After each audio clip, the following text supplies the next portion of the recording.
Good morning, TLDC community. Welcome to Wednesday TLD Chat. My name is Brandon Schlenker. I'm going to be your talkative host today, as I am always. We're here every morning, 8 a.m. Pacific time, 11 a.m. Eastern time. And for you folks like Marco, hello, Marco Ficini. Welcome from the UK. It is 4 p.m. your time, I think. Well, 4:05. But it's always nice to have our UK friends hanging out with us too. And look, Joe Cook's here too. Wow, we've got a crew. Awesome. Good to see you all. Thanks for hanging out with us. Hey, we've got a great one today. We have Brandon Carson here with us, who I'm going to bring on the screen in a second. But he will be our first, I haven't even told him this yet, I believe he will be our first CLO to appear on TLDChat. So we have a monumentous day for us today. So big fun to be had by all. Hey, TLDC is having another event. We started with TLDC 16 last year. We're skipping TLDC 17 just because, well, we can, and that's that. But we're rolling right into 2018. Last week of January, we are so close. Luis tells me we're like, if I had my camera up, you'd see me holding my fingers together this close to having TLDC 18 dialed in with the website and the login and registration and all that good stuff. But last week, a couple days last week of January, in 2018. So just block out that whole week and you'll be safe and it'll be fun. I can guarantee it. And we'll be in Phoenix. So, yes, Anthony, I do know that I have a camera, but I'm leaving it up here for marketing reasons. So, hey, why are we here? Why do we do TLDC? TLDC is the place where learning professionals, for those of you that are new to hanging out with us, training, learning, and development is actually what the TLD stands for. The C, the amazing C in TLDC, stands for many, many different things. Currently, we're going with community, conference, and chat. There's many more to come, but those are the three we've kicked off with. And dang it, we're having a lot of fun. But we like to talk about getting the work done of training and not just theorizing, even though we do a lot of that too. We do a little bit of pontificating. Yesterday's conversation with Sam was fantastic, trying to define the terms of the TLD community and what it is that we do. What's the difference between training and learning? Should we have certifications? Should we have licensing? What does it mean to be professional, to be a professional industry? I know I am summoning the demon within Anthony by saying that we are even an industry at all. But, you know, some would say, yes, that's true. Others would say, no, we aren't an industry. We don't have an industry. We don't do the things that other industries do. We aren't defined as an industry in many cases even. So, if you go back and watch that recording, it's a great conversation. Sam has picked up the flag, if you will, and is running headlong into battle, trying to figure out what this looks like. And he needs all of our help to sort of vet that content, tear it apart, put it back together, and really just kind of figure all of this stuff out. I think it would be very valuable. I know a lot of us probably wonder, hey, hasn't this work already been done? Maybe, maybe not, but it's definitely worth talking about. We're going to continue talking about it as well, because I do think it's important. So he will be back, and we will be seeing where the progress is, and I hope you'll all contribute. And speaking of contributing, I think we finally got the accepting contributions button working. We were working pretty hard with Crowdcast, and I think they got it figured out. And we've finally got one donation to come through. So I'm going to put this prompt out there. And what I've been told also is that when people see that prompt, they think that that donation is going to Crowdcast as sort of a way to help keep them going and to keep that product up. And that's not the case. Crowdcast actually gives this feature to the producers, which would be TLDC, and gives us the ability to kind of like a Patreon or something like that. Just if you feel like you're getting value from these morning sessions and hanging out and chatting with your colleagues, and you appreciate the work that we're doing, it's kind of like a little tip jar, just throw a couple bucks in just to say thank you. And if you're a little short on cash today and you didn't want to skip your double chai tea latte, just go ahead on over to the website and make sure you sign up for our newsletter if you have not done so already, because that shows us that you're at least interested in hanging out with us and getting information about all of the cool things that we have planned for you in the future. So feel free to do that and hang out with us. Again, I always appreciate everybody hanging out and participating. We've got a poll up today. Who do you report to? Feel free to jump in there and let us know if the person you report to is not listed there. Maybe we can just use like self as the other or something like that. And we can define it as we go. But we also have some questions loaded in for Brandon. If you want to hit the Q&A and vote those up. I don't know if you can vote questions down, but if you want to vote one of those questions up that you'd rather have us talk about first, let's do that. And Dana asks, your contribution button needs to be linked with PayPal. Oh, rats. Okay. Yeah, sorry. It does. You're right. We should probably get that figured out too. Excellent tip, Dana. Thank you very much. Anyways, yes, absolutely not mandatory.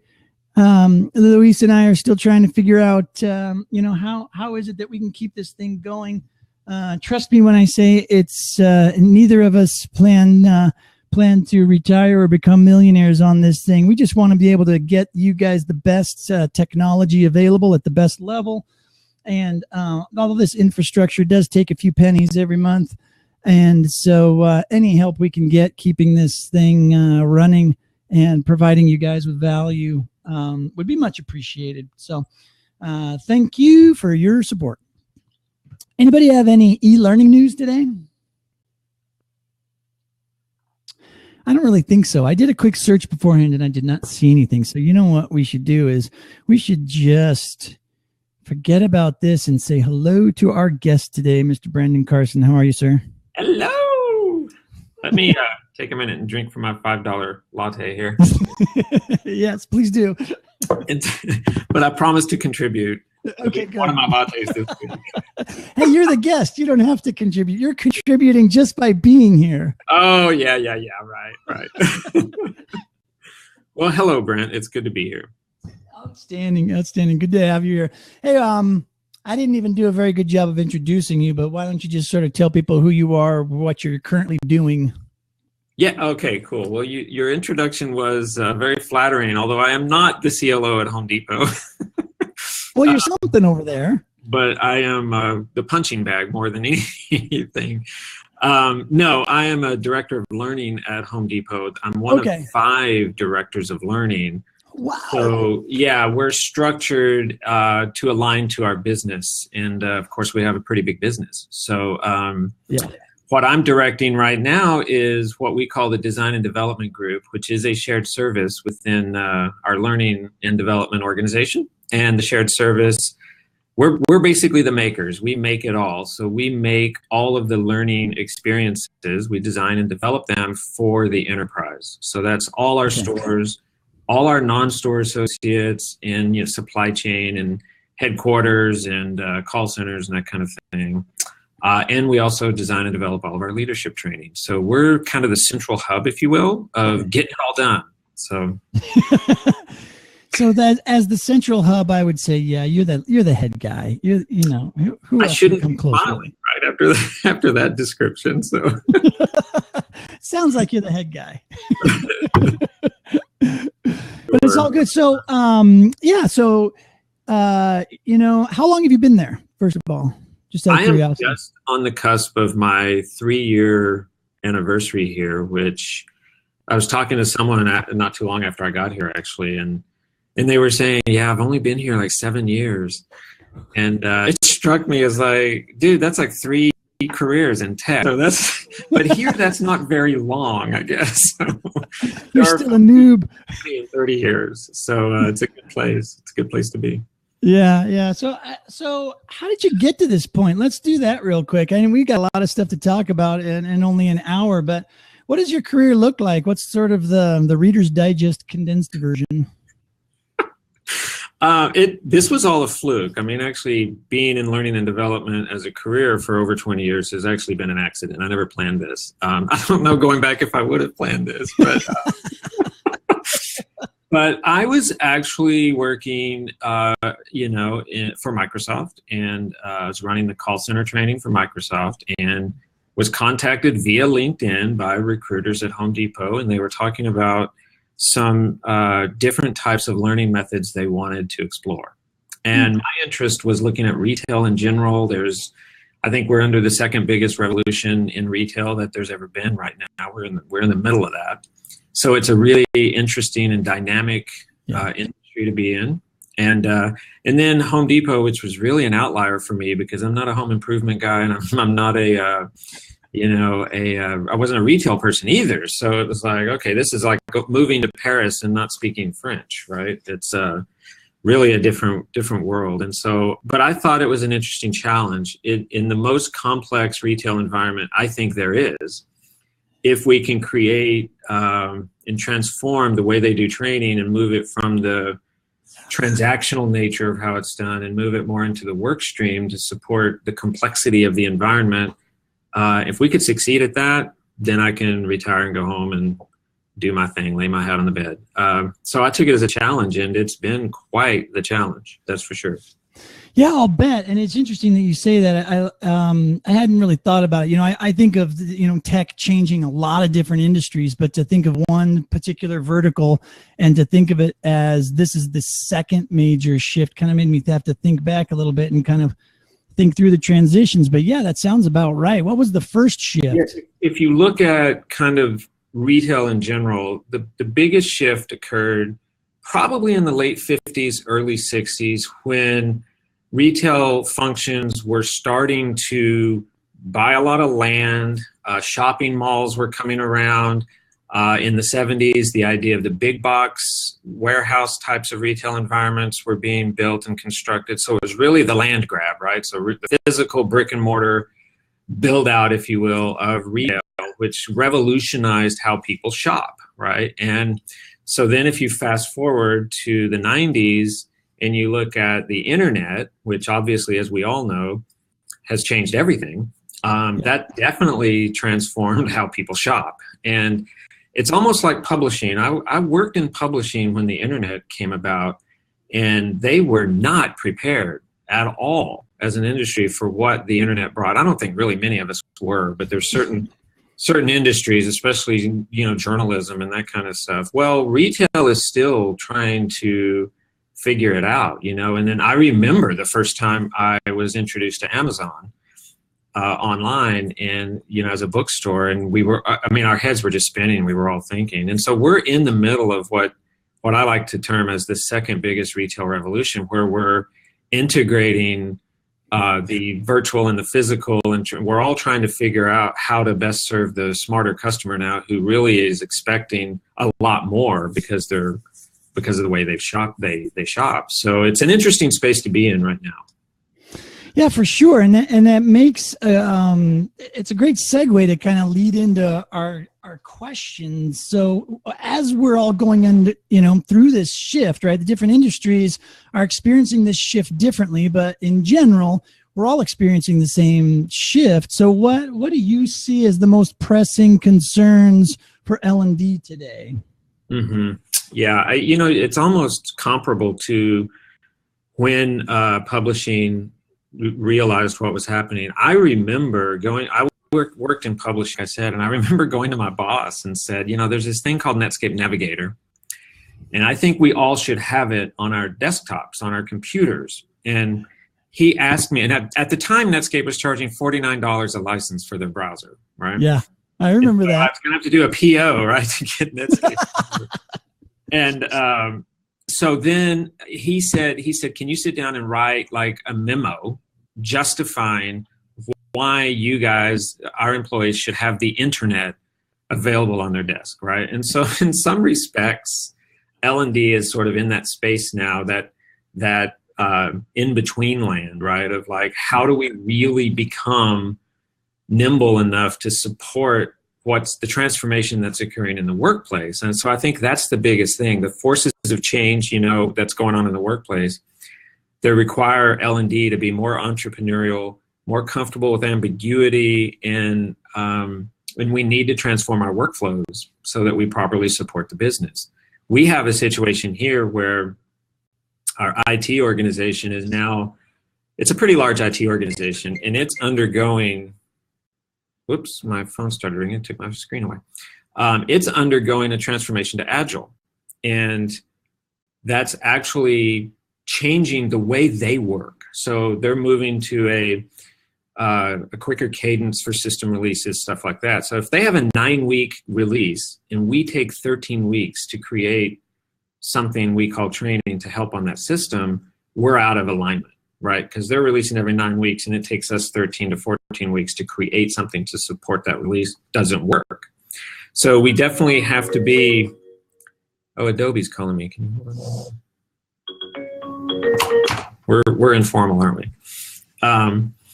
You have to be is my audio working? No, yeah, it is. Sorry, I turned mine down just in case some weird noises were coming in on my end. So, but I just said, yeah, we are totally informal, so no worries.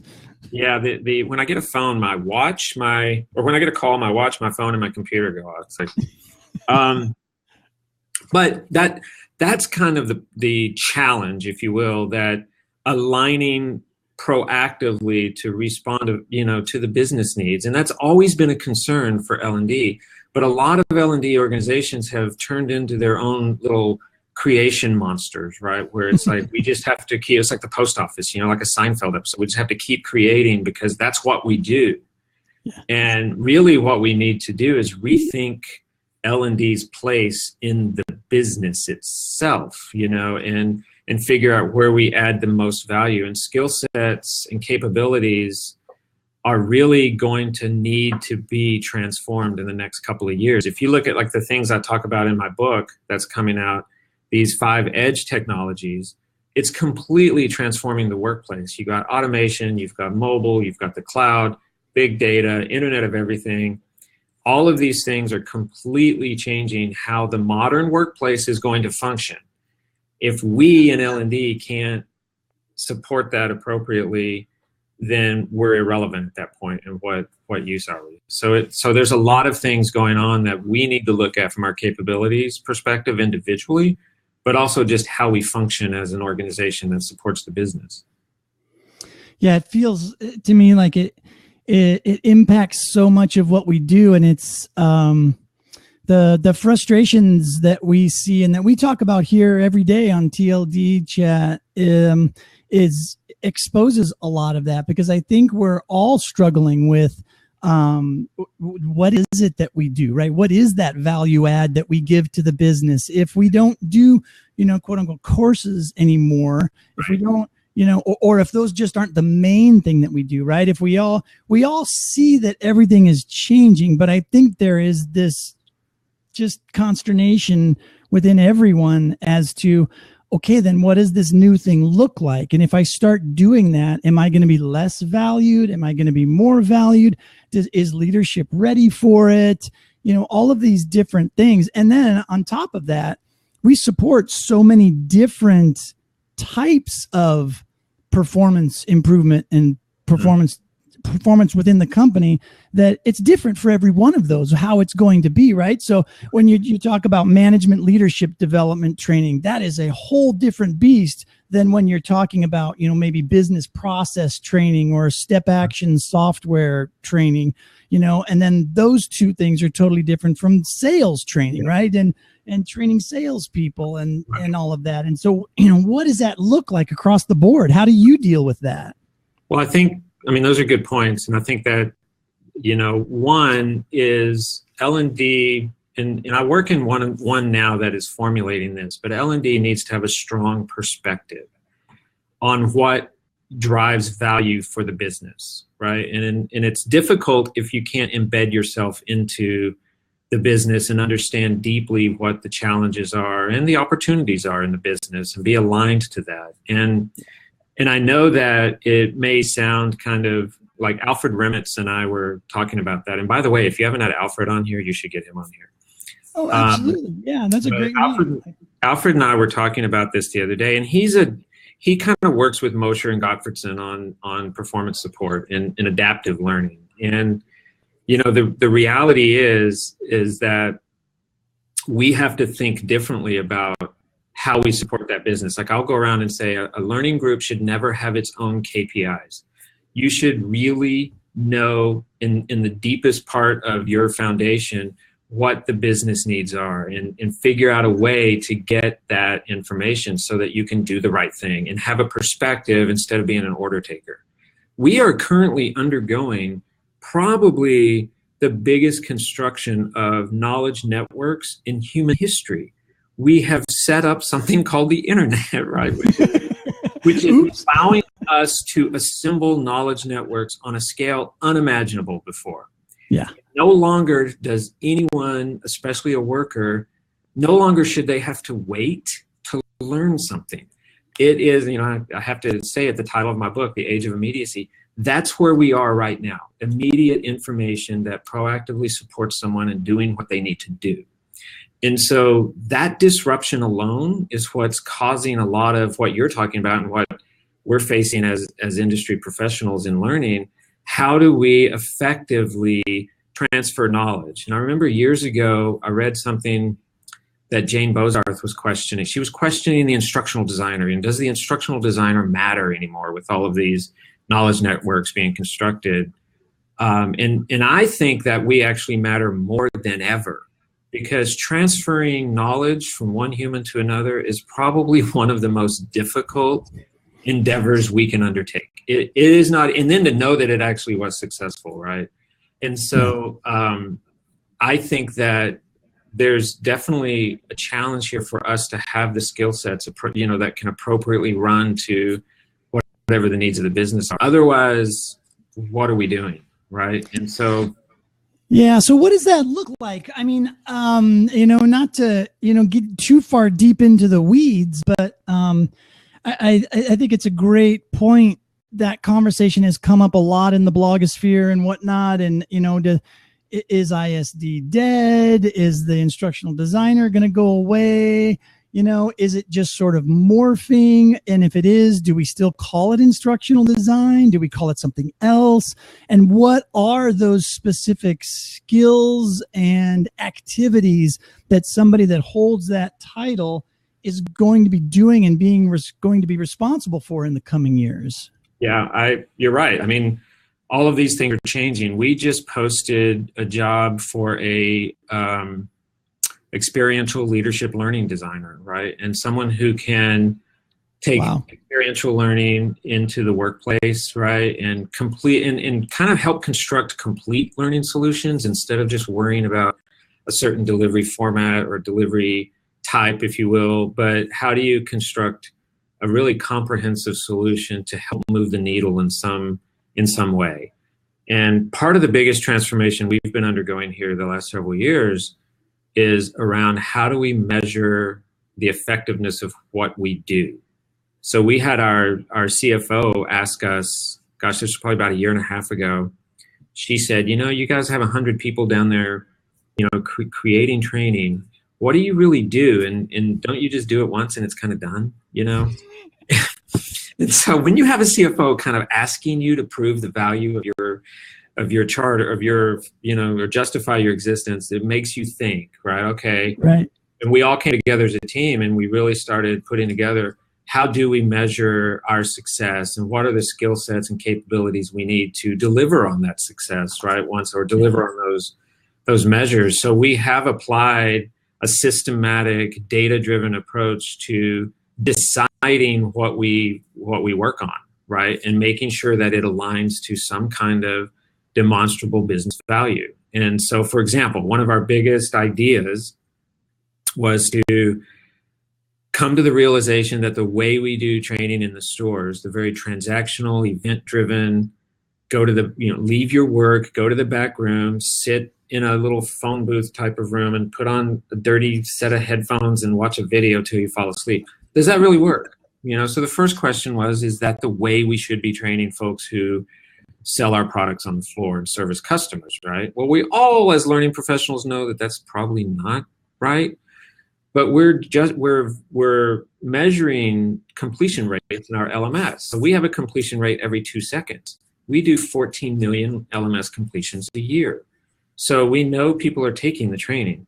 We don't know if it's actually having any effect. So that's our biggest thing is to first drive a transformation in how we look at the effectiveness of what we do, which has led us to move most of the training that we deliver, like I just described on, in the computer in the back room, move it to the floor and make it available more as performance support, either in the aisle, through devices, through signage on the walls and on the bays, on the shelves, or through the systems, because we know that people learn best in the context of their environment, right? How do you do that in a retail model as complex as the one we have, right? So that's been the multi-year challenge we're working on. Well, to support that, L&D capabilities, we need UX design, we need design thinking competence, we need front-end and back-end design, we need HTML coders, we need people who can create apps, because this is a learning app. And so that's not just a regular instructional designer. Yeah. And so L&D now is going to have to look at the skill set overall that you have. Designing for mobile, for instance, is a lot different than designing a traditional e-learning course or an instructor-led course. So we do have an opportunity here to up-level the capabilities, or become like like the CFO here said, what do you guys do? Yeah, that kind of thing. I know, right? Right. Yeah. Well, first of all, just knowing that your CFO even asked that questions gives me faith that you have a very smart CFO working with you at Home Depot, because a lot of CFOs, I think, wouldn't really care to ask and to drive that. They would assume it's somebody else's job. Well, that is interesting, because I don't know this exactly, but I was benchmarking with someone from Yum Brands the other day, and they were saying that the CEO of KFC now has 4 imperatives. And one of those imperatives is training. And it's the first time I've seen, I could be wrong, but for me personally, it's the first time I've seen at a CEO imperative level a direct connection to training. And what we're seeing now is definitely a more concerted effort in the C-suite to have a learning function that not only adds value, but has proof and can bring evidence that that value is leading to moving the needle for the business. Yeah, exactly. And it's 8:30, and normally I like to just take a chance to stop, take a breather in our conversations, and say a few things while I give you a chance to maybe scroll back through the chat. Maybe if you missed some questions or something, take a look there, catch up with the folks there while I fill the crowd in on a few extra things.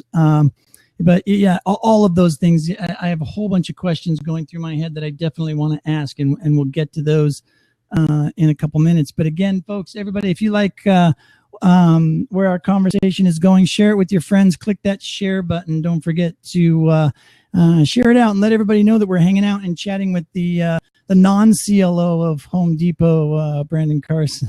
Exactly. are one of the many directors of learning at the Home Depot. How about that? One of many. And one of many. But yeah, and again, if you know people and colleagues who would be interested in hearing more about what TLDC is, again, share it, have them send them to our website, tldc.us, not tldc.com, tldc.us. You can get all the information there. Pretty much links to whatever you need regarding the community is on that site. So you can get to TLDChat from there. You can get to the conference page from there. We're going to be starting a jobs board as well, so maybe we can post Brandon's job up there as well. And oh yeah, that'd be great. see if we can find him somebody awesome from the TLDC community to help them figure that out. And quick announcements in case I forget towards the end about tomorrow. We have Michelle Fanfrillo and Bill Harrison from People Firm, who are also at TLDC 16. They're going to be talking about management leadership developments and kind of what they do and some of the things that they've changed since TLDC 16 and how it impacted them and their business and what they do with leadership. So that's going to be a great conversation. And then, of course, Friday is Video Friday. And we have Diana Howells, who will be talking video with us on our favorite day of the week, Friday. Everybody loves it. So it's a good day. Feel free to join us there. If you have to only pick one day to hang out on TLD Chat, all the days are great. But with video being such a hot topic these days, Friday just being Friday, everybody's kind of, that's your personal development day anyways, right? So you can hang out on Fridays with us and talk shop, talk video, talk audio, all that fun stuff that we like to do for learning and development. So that's that. And we got one of our 3 questions answered, but I actually think as I read through the other 2 questions we have here, I think we've kind of covered it all, maybe with the exception of using the term digital transformation. Obviously everything that we've been talking about is because of digital transformation, but specifically, but the first thought that came to my mind was, I get a lot of questions like this. How do you make sure that everybody in your retail staff has the right mobile device? If you're talking about just-in-time learning, allowing people to be mobile, a lot of times we assume that our employees have a phone or whatnot that can handle a certain type of content and connect to apps and all that kind of stuff, but it's not always the case. And so how do you address that? Well, you're exactly right. And even if people do have their own mobile devices, there are some states that regulate the use of those mobile devices in a retail environment. So we do have some regulatory challenges, if you will. We, unlike Walmart, I know I was talking to some Walmart folks the other day, and they're not really kind of the type of organization yet that has embraced mobile. And so they have a policy, if you will, on their associates' use of mobile. Again, with the complexity of our retail environment, by the time I got here 3 years ago, it had already been decided, hey, if you have a mobile device and it helps you, you're free to bring it out and use it. We don't, we're not worried that you're on Instagram or Facebook all day, because really in that environment, even if you wanted to do that, you don't have a lot of time to do that. There's always things going on, right? So first of all, just trusting your workforce is key, right? That they're going to be able to leverage technology appropriately to do what they need to do. So you need to have a culture of trust and respect for each other, basically. And so for me, that was a realization that we didn't have that issue in tech. It was a different type of workplace, obviously. So coming here and realizing that some people have a different way of thinking as it applies to using these devices, and there was some concern that would it interfere with appropriate customer service if you have your device between you and the customer and all of that. Mm-hmm. But we quickly found it's just you go into Target and you have a different set of expectations. I don't really expect the Target associate to be able to explain the details of the broom to me, and all of the factors that make the broom successful at what it does. But when I go into the Home Depot, I kind of expect you to know something, Yeah. But the reality of it is the large majority of the associates being hired into the Home Depot are a lot like me. They don't necessarily have home improvement as in their background. They don't own a home, and they're coming from not, being a retired plumber like we hired a lot of in the 80s and stuff like that. So, and the labor laws and the wages and stuff like that reflect that as well. So it's incumbent upon us to, enable the use of technology and to embed technology where appropriate in the environment they work in, right, to help. So, here we go again with another phone call. Did I lose audio? No, you're good. Oh. Okay, good. Yeah, so we've embraced technology in the stores, and we have, if you looked at our innovation center, and you could see the use of, beacons in the on the bays, and embedded geocaching in the stores, the blue dot that follows you and takes you in the app directly to the item you want on the location of the shelf. So we're embracing that technology for our customers, but also for our associates. So we do tell folks, yes, use your own device if you have it. In California, we can't really let folks use their device because then we would have to pay for their carrier service because of California regulation. So what we are doing, though, is, and this is the plea to our CEO we had last year, was our goal is a device in every hand of all of our associates, a device that helps them do their work. And right now it's an Android-based device where they can use it to scan for inventory and to help folks shop and find things and that stuff. That's the device we're putting our learning app on, so that folks will look at this device as their work device, because our perspective is learning is actually a part of work.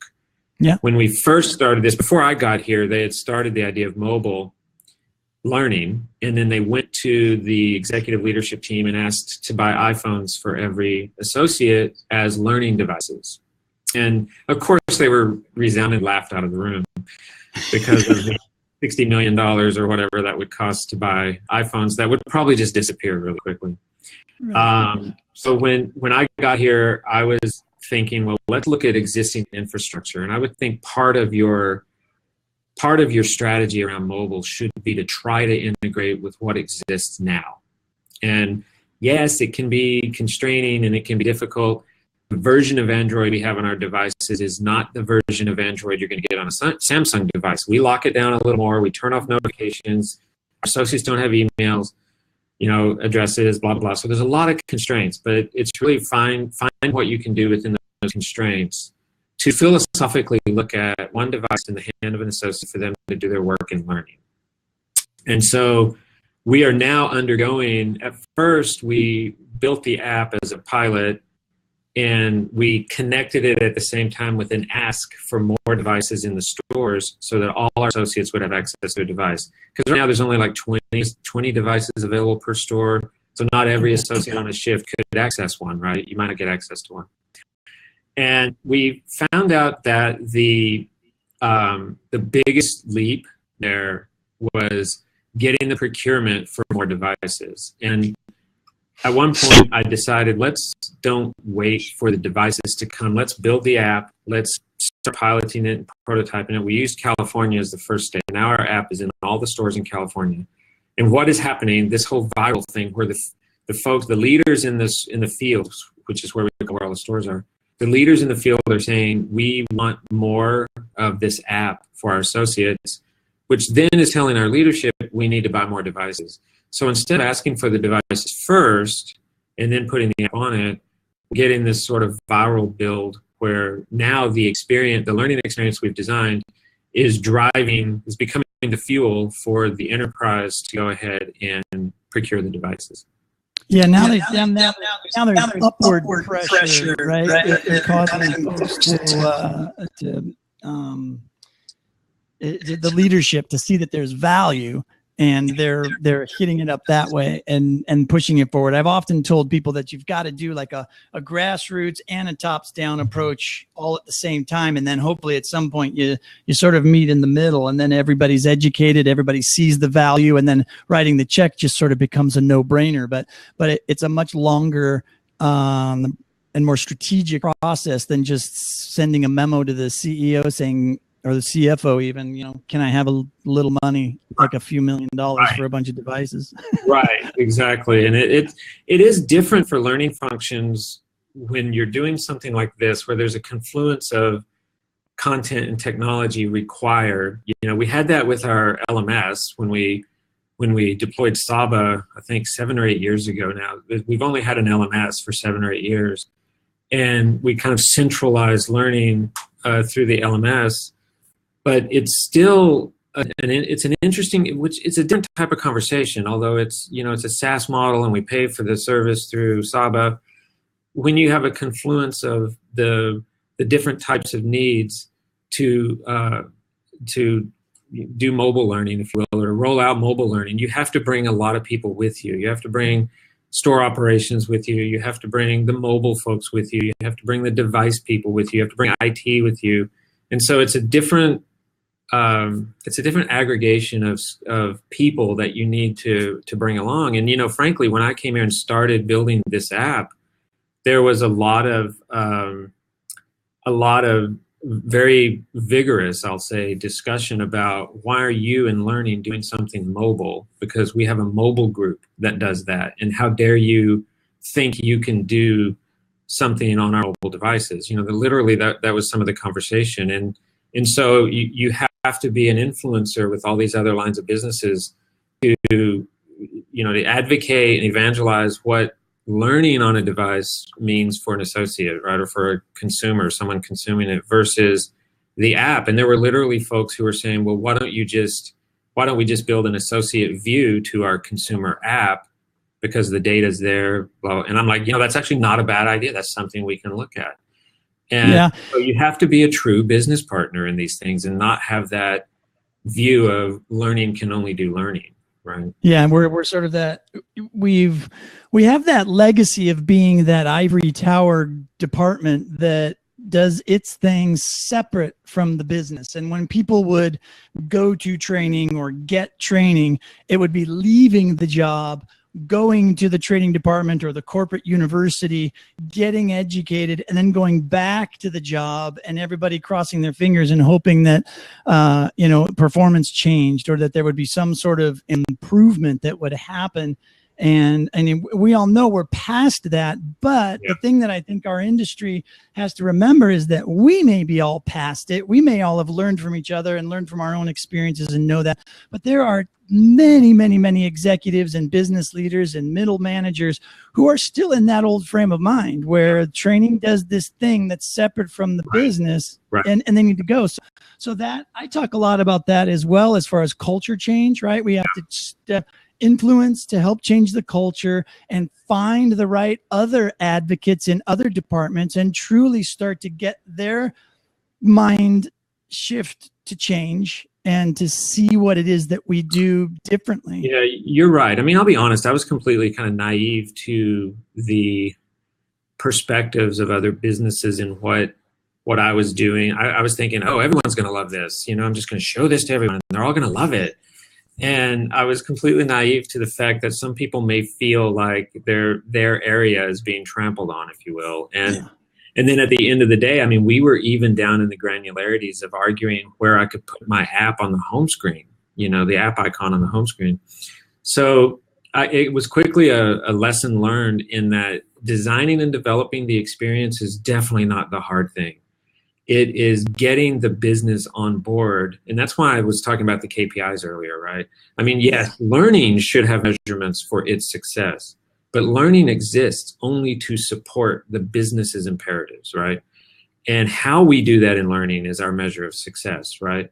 But as long as you have that as your leading indicator, this is why I'm doing this, is because we need to move the needle in this area, and this is how we can do it, then you're on the right path. You just have to do the right type of convincing. People don't necessarily just look at it as virtuous because you're doing it, right? It's like they need to see the value in what you're bringing. And one of the key things we did is we drove metrics to it as well, because at the end of the day, I wasn't sure it was going to work. I told everyone here, my bosses alone, hey, my job may not be here long because I don't know that this works in this environment. Let's try this out. We actually had we took our team into the stores and we did a lot of our design work in the stores, trying to figure out and iterate and find the right solution that we think would work for the associates that were going to use it. And so that design thinking aspect is really key because you have to see it from the associate's perspective. It's a loud environment. It's a special device with a thicker screen, so swiping and tapping is harder. There's no audio that they can listen to because we don't want them wearing headsets. You know, that it's dirty, that kind of stuff. You really have to understand that stuff to build the right experience. You know what? My battery is about to die. Let me get my power cord. Sorry. Oh, yeah. Okay, no worries.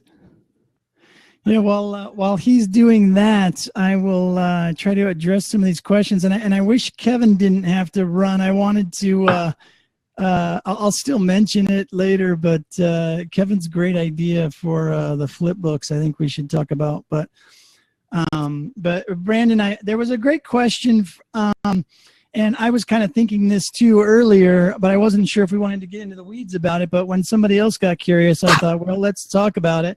Like, what was the decision? Like, you just kind of alluded to it, right? Doing that sort of design thinking and doing your development and design work, like in the perspective of the end user, which is fantastic. But why did you choose the technology you did, and why did you choose to go with, say, an app as opposed to just maybe like a native browser-based, you know, solution or whatnot, you know? And you know, what helped drive your decision making when it came to the nitty-gritty of the tech? Yeah. So again, you know, I had my ideas coming in, and one of the biggest lessons I learned was to not necessarily go into the room with a bunch of preconceived notions, right? And so a lot of my learning was, one, to embed myself into the infrastructure. So I got into the IT group, got into what's called the mobile working group, and looked at what Home Depot's standards were already as it applies to mobile and mobile development.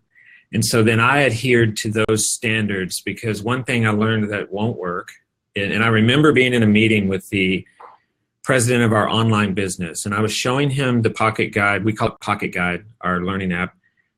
Showing him the prototype we had built. And because my boss had said, you need to build something real, scrappy but real, to show it to folks, because PowerPoint slides with screenshots, that doesn't work here. They need to see something real. So we, you know, the team, that's when we went into the stores and we built something real. And I was showing it to him, and, you know, he's like, well, you know, congratulations on your orphan you just built. You're over there by yourself, and we're over here running mobile for the Home Depot. So good for you. Which basically was telling me, I'm over here outside of IT, outside of the mobile workflow. It's not going to go anywhere. And so what we needed to do was adhere to the standards, work with the folks that were already building mobile. So I didn't decide to build a native app.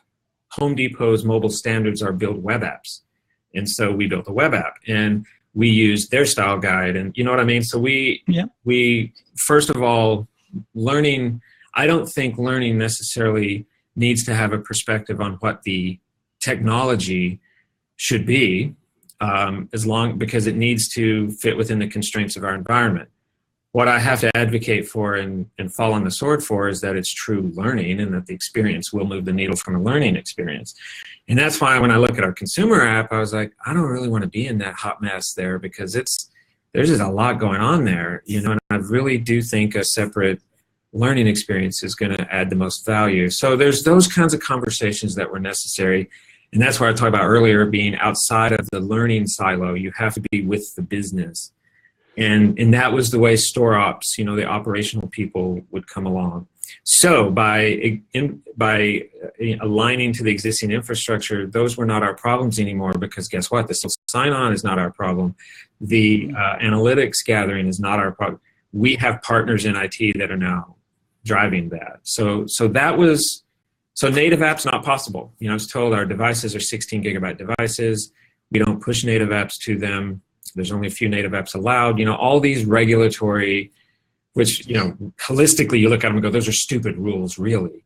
But they are there, and you know, you have to work within those constraints. So I actually only modeled the learning experience itself, and I used the technology that was given to us. I think it's a great lesson, I think, that does not, another lesson, again, that does not get talked about enough in our industry. I've experienced the same thing in the past several times, and have become extremely technical agnostic in all of my solutions, because when you do decide to put yourself as a training, learning, development professional into the business, you do start to realize that there's corporate politics, there's corporate standards, there's reasons why those things exist. You know, if you go into those situations with a firm belief that you, maybe for the sake of argument, you're a native browser app person versus you don't like apps, custom apps, it's a waste of time, blah, blah, blah. If you walk into an environment like that and then all of a sudden you're in an environment that says, no, all we do is custom apps, are you going to fight that battle? Right. You know, and try to change the technical foundation of the entire company that probably took a long time to get to that point?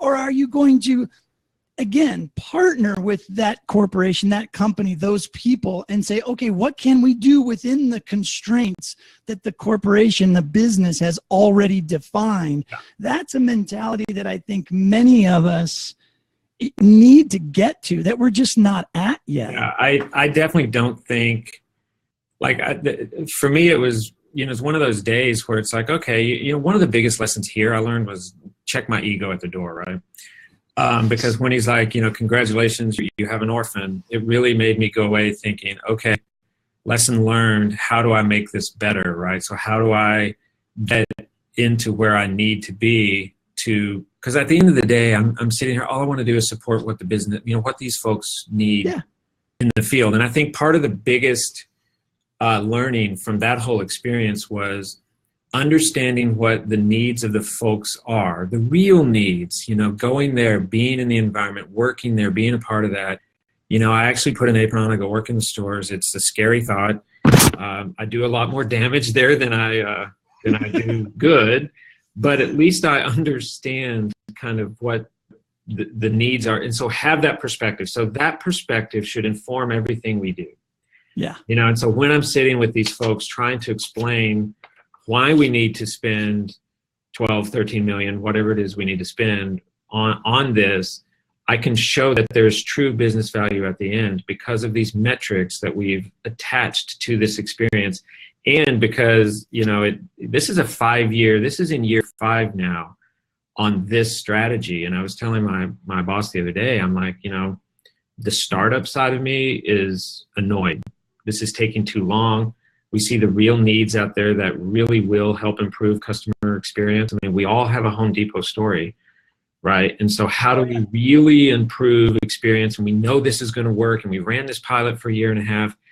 I'm just annoyed that it's taking so long. And then he reminds me of the scale at which we're operating, right? We have 400,000 associates out there. We have 2,000 stores. We have a lot of content that folks need, and we have to find ways to develop that. And it's not an easy, and it's one of the reasons I took that job was because of that, scale. But it's also like, can we just move a little faster, you know, and the speed of business that we need to be moving at to appropriately support it. So my only advice, especially in an organization as matrixed and as siloed that this one can be, is the designing and developing of the experience is the easiest part. It's getting the business on board with you and being looked at as a true partner and showing evidence of how you're adding value. That's the first constructivist stuff you have to do to get people on your side. Yeah, totally agree. And man, I could talk with you about this stuff forever. There's a gazillion questions that I have running through my head, and I keep seeing more questions popping up in the chat. Would you be willing to come back and do this again sometime and hang out with us? Oh, definitely. I would like to call out what Anthony just said, because it's true about you are the expert. So having a perspective, and that was one of the biggest things L&D had to transform into, is having a strong perspective on what learning value actually is and its contribution. So good call out there, Anthony. Yeah, absolutely. And tell us, I didn't even get a chance to say more about your book, and I apologize for that, but tell us a little bit about when that's coming out and, you know, what people can expect. Can we pre-order? Are we that close or still a little ways out? Yes. It's a requirement to be here that you have to pre-order the book. Yes, the book is published by ATD Press. It's coming out on May 26th. It's called Learning in the Age of Immediacy. It is out for pre-order now on Amazon and on AT's website. And it talks about those 5 edge technologies I mentioned earlier, and how learning can embrace, learning can learn about those technologies and embrace them to, help drive your strategies going forward. You're in the book. Your contribution is in the book, Brent. Oh, good. I made it. Excellent. Yeah, you made it. You're not on the, you didn't get on the, you got past the editors at ATD. But there's also some other great contributors in there, including yourself, who talk about what we need to think about as learning professionals when we're looking at how these technologies are disrupting the workplace. Like, how do we get ready for this stuff? And should we look deep at these things now, or just know a little bit about them now? So it's a short read. It's not a very thick book. It's 200 pages, but kind of brings about these some discussion around these edge technologies. Yeah, and to me, it strikes me as the kind of book that would be interesting to use in helping to transform the business. If you could kind of drop one off on your, on your IT guy's desk and just said, hey, this is kind of where my mind is at. Check this out, and let's see if we can have a conversation about this and whatnot. So I always great point. I hadn't thought of it from the IT perspective. I mean, I wrote it from, and Jason Haig is in there and talks about XAPI and stuff. But yeah, that's actually, you're right. That could help in that conversation with the business. Yeah, just just drop the book on anybody you're trying to influence. Right, get a book like that and drop it on their desk and just say, hey, if you want to know more about where my head is at and what I think about as your training guy, your learning guy, this will help. So, yeah. Yep. Anyways, very, very, very, very great conversation. Gotta love this, Brandon. Thanks for hanging out with us. Thank you for having me. I appreciate it. And thanks everyone in the chat for a great discussion. Yeah, it was super fun. I'm going to go ahead and close you out of the video now, but feel free to stay in the chat and say hi to folks if you want. And I will. Yes, happy chai tea latte day. Bye. See ya. Yeah. Hey, everybody, that was Brandon Carson, one of the many directors of learning at the Home Depot, but doing some very, very, very cool stuff. Hey, you guys are fantastic. Thanks for hanging out and engaging so strongly in the conversation and adding your thoughts. I did see a lot of fantastic content coming through the chat, and I absolutely want to have each and every one of you on at some point on TLDChat to give us your thoughts on all of these different things that we cover day in, day out on TLDChat. So please continue to share and let me know if there's a particular day that works well for you guys to jump in. It'd be fantastic. It's sometimes it's hard when we do. I've discovered now that when we do like multiple people in the windows, it gets a little bit harder to manage. So maybe we define particular topics and then have each of you on to kind of go through as deeply as you want to discuss a topic, because sometimes I feel like I steer away from one person in the video window to make sure I get another person in, and we don't go deeply enough into that particular area. So, a lot of how the flow of TLDChat goes is challenging, right? And so we learned through L&D talk last year that sort of that free-form wild conversation sometimes can feel different to different people that are experiencing the experience and feeling neglected maybe, or feeling like,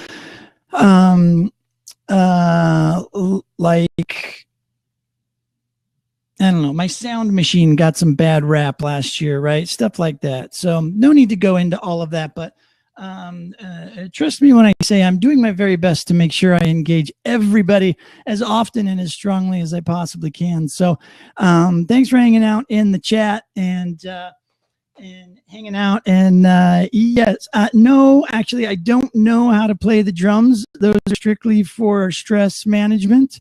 But I do know how to play the guitar. And the only reason why they're back there is that normally I have the curtain of doom covering all that stuff up. And I decided to go curtainless today because I tried to put the black one up and the black curtain up, and it just looked horrible. And then I only had 5 minutes to go live, so I didn't want to mess with putting the white one back up. So I just kind of left it But yes, Michael, thank you. I'll be sure to keep my tom-toms covered at all times. You guys are great, man. I love starting my day with you guys. Good times, good fun. Hey, again, tomorrow we're talking management leadership stuff. So if any of you, whether you own management leadership, whether you feel like you've done management leadership or you hate it or it's not your thing, at some point in your career, you may be asked to do it or to participate or to have thoughts on it. And Bill Harrison and Michelle Fanfarillo are two of the smartest, most experienced people I know with management leadership stuff. I know many of you met them at TLDC 16. Michelle is a good friend of mine. We went to graduate school together, worked at Intel together, and have just been good friends for many, many, many years. I've seen her do some amazing things with executive staff at Intel and other companies. So tomorrow again will be another fantastic educational learning moment for all of us. So I'm definitely looking forward to that. And again, Diane Howells on Friday for Video Friday. So you guys are all fantastic. Thank you so much. We will hopefully see you all tomorrow. Be sure to tell all your friends, and let's begin to grow this crowd. Talk to you later. Everybody have a great day.